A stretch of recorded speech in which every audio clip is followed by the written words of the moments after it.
It's great you're here today. We're really excited about what we're about to share with all of you. It's been a while.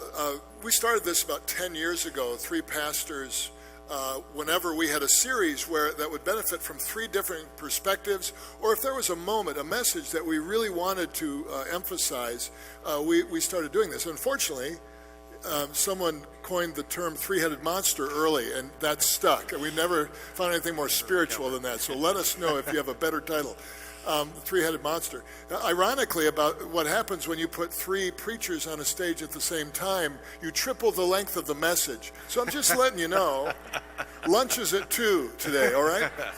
The other thing we were talking about is Chuck and I have been here since the onset of the three-headed monsters. 2 out of the 3 monsters are still with us. This position, on the other hand, John's the 4th monster to sit in this chair, the three-headed monster. So not saying he's disposable, but we're just saying we're glad he's with us and hope he stays more than a couple years. This is truly something we believe is timely and potentially life-changing for TFRC.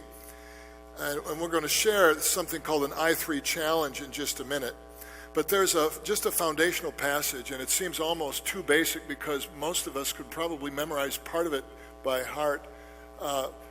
It's Matthew chapter 5, verses 13 to 16.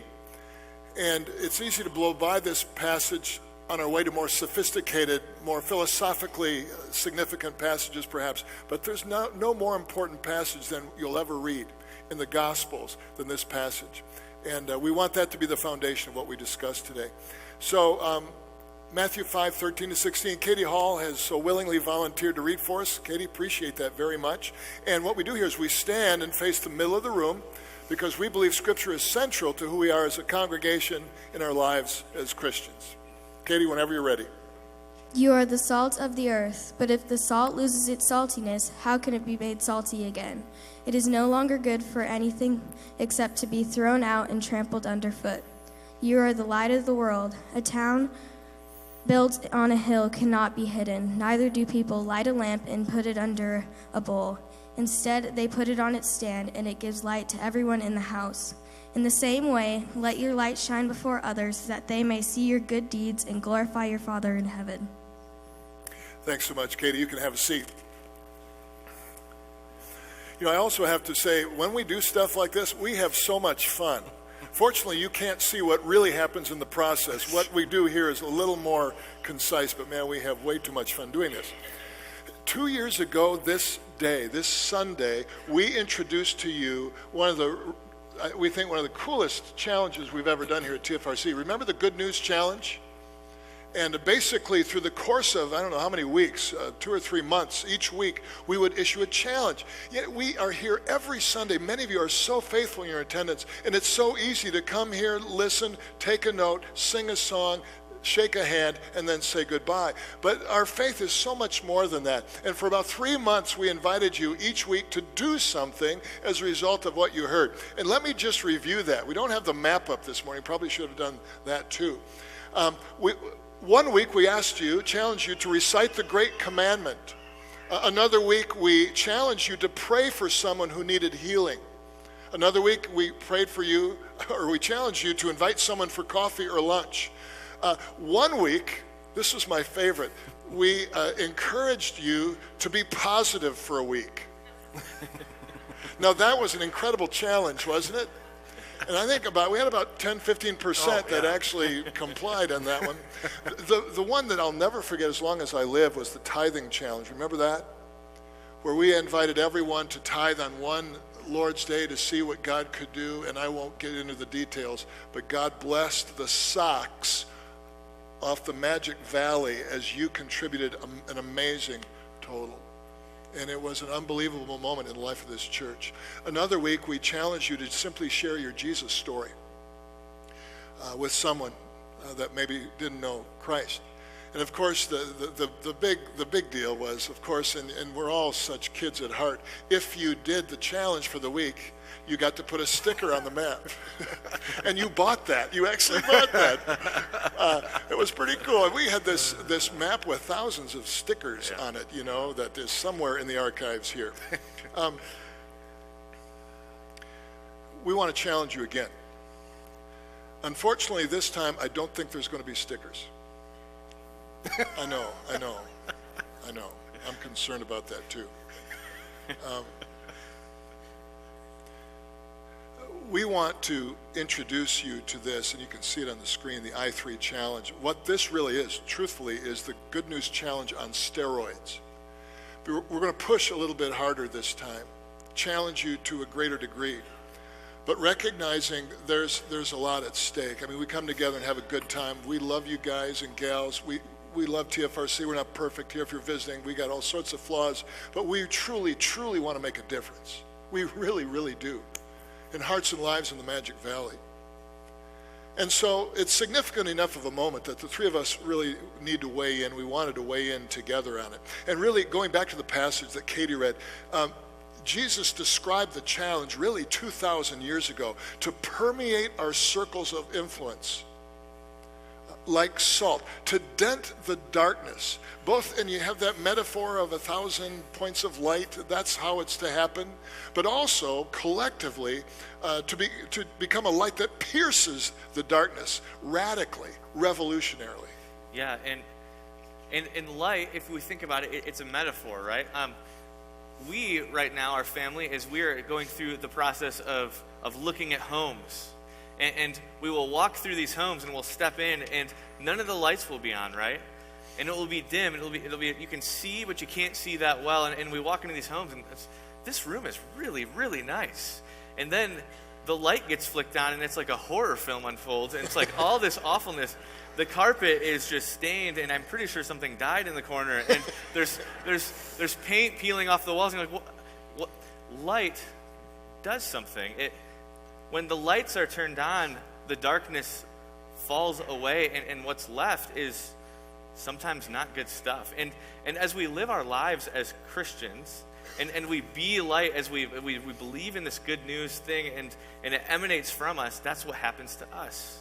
Is we enter places, and the light bulb turns on, and it exposes things, and whether it's in someone's life or an organization or whatever that is. And that's really what we're talking about this morning. Mm-hmm. So yeah, and individually and collectively, we're salt. We permeate our circles of influence. We're light. We bring light into the dark corners. And then the city on a hill, people look to see what we're about because they know we're out here doing something. You know what I mean? You know what I mean? What are these people doing? Increasingly countercultural. What are we doing together? And what we're doing is simply proclaiming this message. It's the same message that's 2,000 years old. Where people gathered together to worship and celebrate, but were sent to transform their circles of influence in the corners of the world.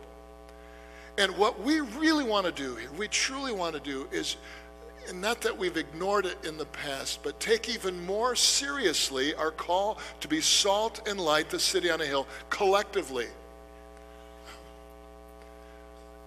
I don't know if you feel it, but I'm feeling it. I think we all are feeling the urgency today more so than ever before. There's just something about the cultural slippage into the chaos that these passages become more and more significant, and there's an urgency to our conversation today.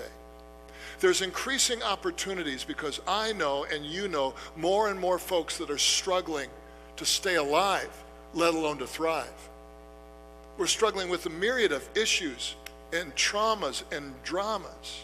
And if ever our circles of influence needed to hear good news and hope, it's in 2016 and beyond.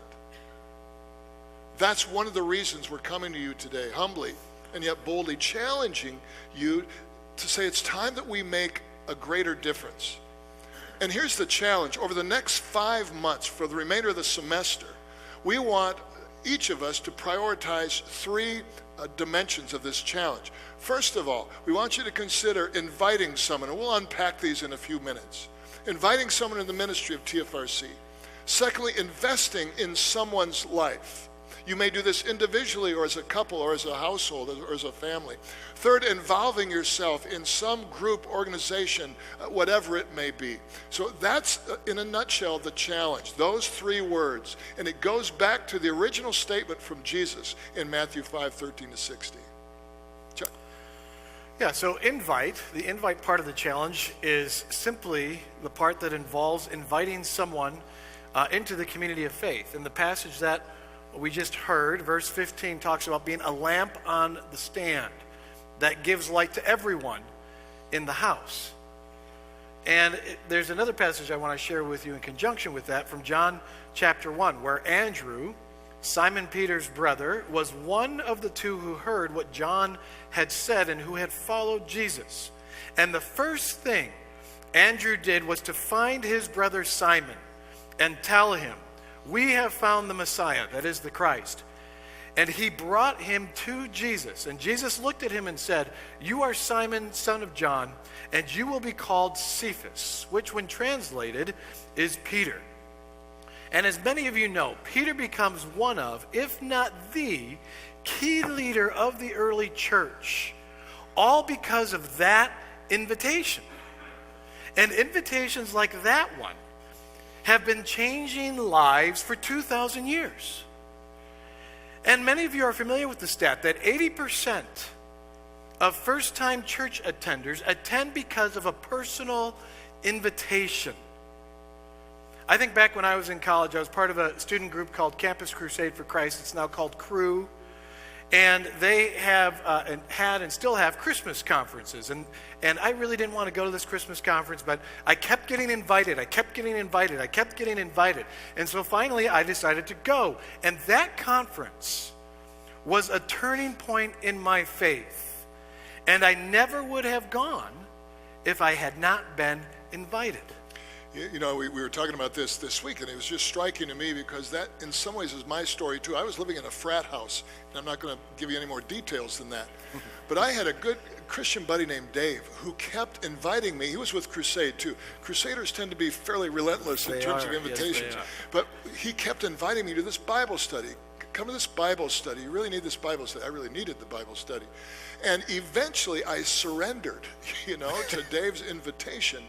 And it was that Bible study, that group of guys, we became so close, and that really was the spiritual bridge for me, I believe, that kept me in the right trajectory towards eventually going into ministry. So I'm sitting here, at least to a degree, due to a buddy's invitation in college that swayed the whole trajectory of my life. Yeah, I wasn't invited to really anything, so I feel left out. Brian, I think he needs a hug. Brian. That's why this chair keeps shifting, John. Get with the program, buddy. But our invitations, they need to be intentional and strategic. And just some questions I want to keep in front of us during this challenge is one, what could I invite someone to? Again, Andrew and Simon, they were brothers. And so Andrew knew Simon's interests and needs. He knew what to invite Simon to. And so what could it be that you invite someone to? Maybe it's a Sunday morning worship service, but maybe it's not. Maybe, again, on Wednesday nights, we have ministries for the whole family, diverse groups studying a wide range of topics, stuff for kids, stuff for youth. Maybe it's Monday nights where we offer things like divorce care and grief share or something else here at TFRC. But what could I invite someone to? Another question is, what friendships could I help build between my non-church connections and church connections? Invitation to church is ultimately not an invitation to this campus, but it's an invitation to the community of faith. And so how can you and I help make friendships between those you know in the community of faith and those you know who are not in the community of faith? To seek out ways to introduce those who are not a part of TFRC with those who are. So when we go out with friends, we invite friends from TFRC to meet our friends who don't come here. And that could be golfing or fishing or shopping or whatever you happen to do. when you go out with your friends, but to include both friends from TFRC and friends not from TFRC. And maybe the most obvious question is who? Who will I invite? Andrew invited Simon, his brother. Look around at your relationships. Which of those have the potential for an invitation? We're making invitations into the community of faith, and then the community of faith introduces them to Jesus. Because remember, the ultimate goal is that we want to introduce people to Jesus, one step at a time. And so who is it that I will invite? You know, and as we put this together, really this is simply discipleship. It's inviting, it's investing, it's involving. And so often we think of discipleship as this monumental task, but honestly it's as simple as those things and can be as profoundly life-changing. Let's talk investing for just a minute. This dimension of the challenge is to encourage you to identify someone that you know in your circle of friendships, in your extended family perhaps, a coworker, a fellow student, that you'll invest in for a season of your life, and perhaps 5 months, perhaps longer, to assist them on their spiritual journey. Perhaps they're outside the faith looking in. They're questioning, they're seeking. Perhaps there's someone already made a commitment to Christ. They're looking to deepen their faith, and you can be the person in their lives that helps mentor them into a deeper walk with Christ. Maybe there's someone that you know that's truly hurting and struggling with life these days and just needs an arm around the shoulder and someone to take a hike with, literally and figuratively. It's unconditional, with the potential to see someone come to the faith or grow in the faith. And investing in someone else is at the heart of Jesus' plan to reach the world. I love the fact that when Jesus came to earth during his 3-year adult ministry, he prioritized hanging out. You'd think the messianic figure would be teaching and reaching thousands. But in the story that Chuck mentioned in John chapter 1, Jesus meets Andrew and John and then says to them, and this is John 1, 35 to 39, this is a real loose paraphrase, he says, let's hang out. And he spent the whole day with those 2 young guys. And there's no reference to what they discussed for an entire day, but imagine hanging out with Jesus for an entire day. You think that may have been formative? I think so. And then later in Mark 3, Jesus is pulling together his 12 disciples. And it says in Mark 3, verse 14, he appointed 12, designating them apostles, that they might be with him, and also that he may send them out. The first order of events was that they would just spend time with Jesus. And Jesus invested in those 12. We understand that. But he enjoyed spending the time. Imagine the times that they had, the stories they could tell that didn't make the pages of Scripture. The essence of discipleship is simply investing in someone else. It's bringing the love of Jesus, if not the good news of Jesus, as you deepen a relationship with them. And again, perhaps they come to faith, perhaps not, but at least we've been like Jesus to these folks that we know and love. And it's investing in someone who may be hurting and struggling.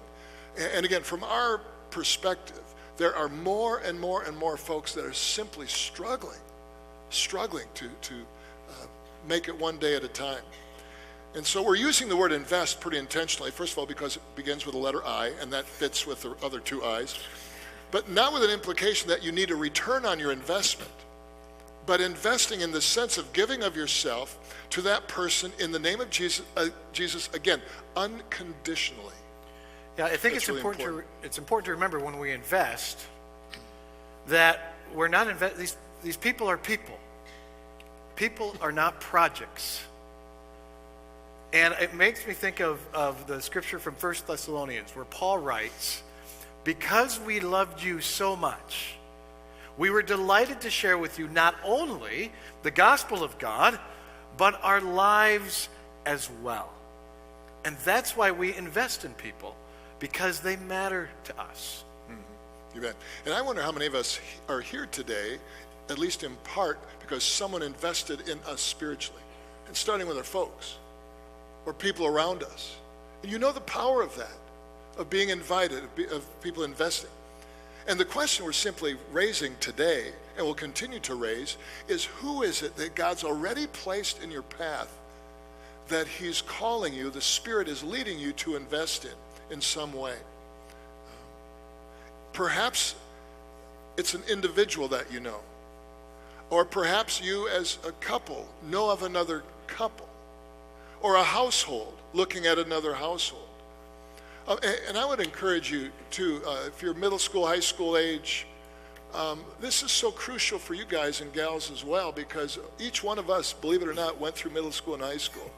Although John skipped high school, he went right through college, I think. But each one of us, I remember standing on the outside looking in more than once, because I didn't have the whatever to attain the status necessary to be that kind of guy.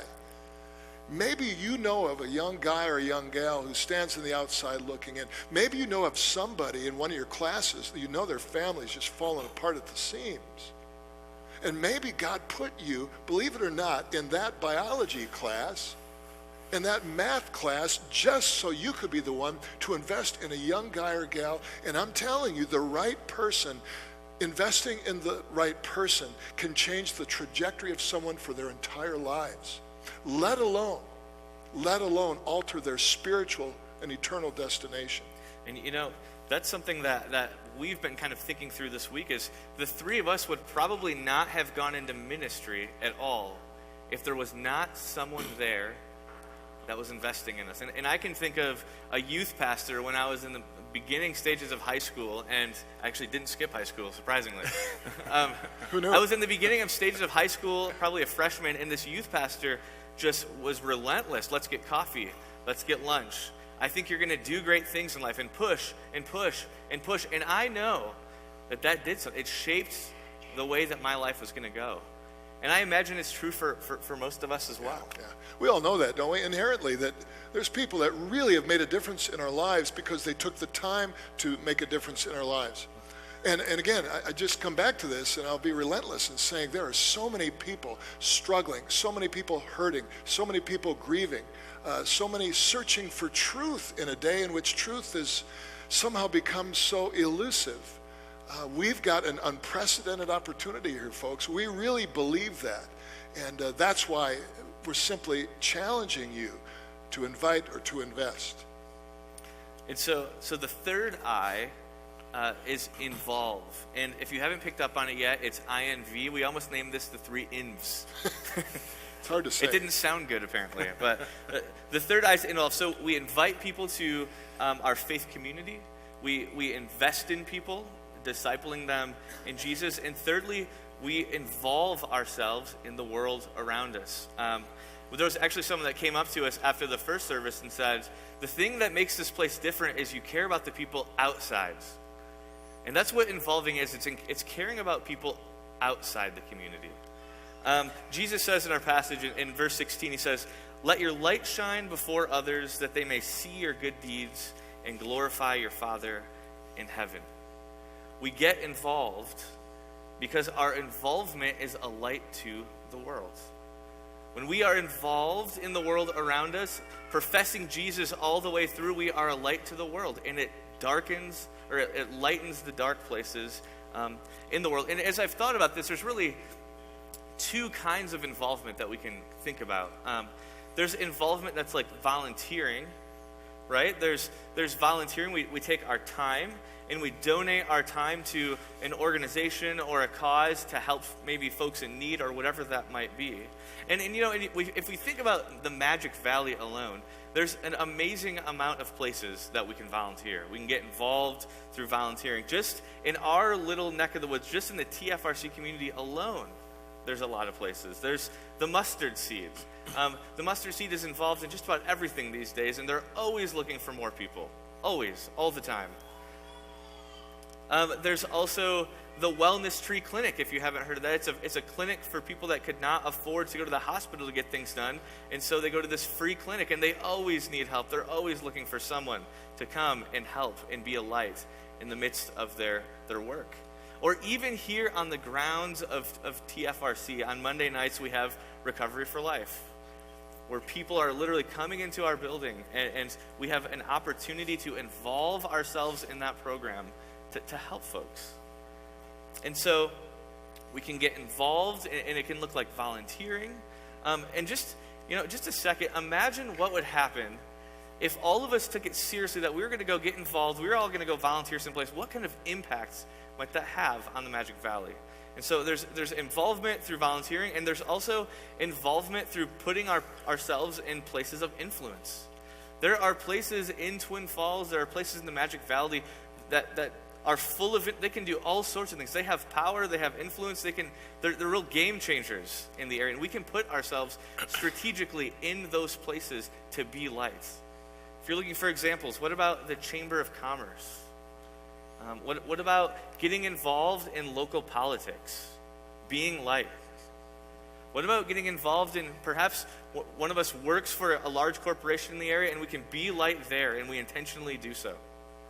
What about the school system in the area? What would it look like for us to get involved and be light in the school system in Twin Falls or in the Magic Valley? When we're involved in places like these, our capacity to see God change the world through us grows exponentially. It's unbelievable. If you've ever been a part of an organization and placed your time and effort into it and watched the change that happens, it's kind of unbelievable. It truly, truly is. And there's the 3 I's. There's invite, and that's inviting an individual, and it's really important. And there's invest, and we invest in individuals along the way. But when we involve ourselves, the impact broadens significantly. It's kind of unbelievable. And so, and this is not, before we continue, this is not browbeating. This is not saying none of us are involved, we need to get more involved. No, this community is full of involved people. We are involved all over the Magic Valley. We are salt and light, and people know us for that. Many of us are involved in the Mustard Seed or the Wellness Tree Clinic or even Recovery for Life. We're very involved. But many of us perhaps are not, or are not strategically involved. And when we're not strategically involved doing God's work, we're going to miss it. We're going to miss what God's doing in the Magic Valley if we're not involved in it all the way along. So the question for all of us, the third question is, where might we get involved? Yeah, and Chuck, just a minute. Again, we're not asking you to layer your involvement. We're busy enough. But yesterday we had Bud Williams Memorial Service, and some of you knew Bud. He was so active in the community. And the other building, the chapel, was filled with community leaders and individuals that he had truly touched through his years in the business community and social organizations here in Twin. I thought it was just a classic case of being involved at that level, but strategically, and not just about broadening our circle of influence, but understanding that the more we present Christ in how we live, how we speak, how we interact, and how we resolve conflict, and then maybe that opportunity to share the story, share the reason for the hope that I have. That's strategic involvement. So again, I'm humbled by Bud Williams' life and all that he did for this community, but it's just a great reminder of the impact of one person. Sorry, Chuck. No, you're good. So for the next 5 months, we are issuing the I3 Challenge to invite, invest, and get involved. And TFRC, we want to know what kind of impact we are making. So we've created, we don't have stickers, which Brian already mentioned, but we've created these I3 Challenge cards. And we have I3 Challenge boxes as well. And the cards and boxes are, there's a table in the back where there's a bunch, there's some on the kiosks, there's another set of cards and a box at the information booth. But as you leave, we want you to take a card as a reminder of the challenge. And after the first service, a ton of them were taken. And so I'm going to ask you to just start by taking one card at a time, because I did see people leaving with handfuls. And so we want to make sure everyone gets one. But then when you invite someone to anything, to any TFRC event or ministry, there's a space on the back of the card to write that person's name. And so we want you to write the person's name on the card, first name only, and then put it in one of the I3 Challenge boxes. Likewise, when you invest in someone, write their name on the back of the card, again, first name only, and put it in one of the I3 Challenge boxes. When you get involved in the community, write down on the back of the card where you have gotten involved and put that in the I3 Challenge box. And we are expecting that you will be filling out more than one card, that's a real possibility. And you do not have to put your name on the cards. It can be anonymous, that's fine. And you don't have to fill all 3 blanks on the card before you can turn it in. You can fill in one blank, turn it in, and then grab another card. But each week in the bulletin, we're going to keep track of the impact we're making as a community of faith. Now, as both John and Brian have already referenced, we also want to affirm those of you who are already investing and involved. So if you are currently investing in someone or currently involved somewhere in the community, we want you to go ahead today, this morning, before you leave, take one of those cards and write who or what on the back of that card and put it in one of the boxes today. Because next week in the bulletin, we're going to put how many are already doing something, investing in someone, involved somewhere, and that's sort of going to be our starting point, our baseline of impact.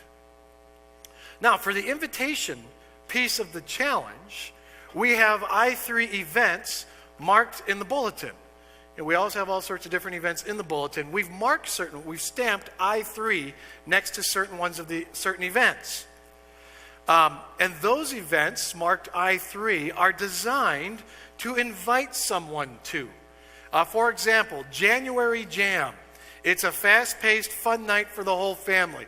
That's on January 20th. That's a great event to invite someone to. The Young at Heart group, they're having this event pretty soon involving bingo and prizes and food. Yes.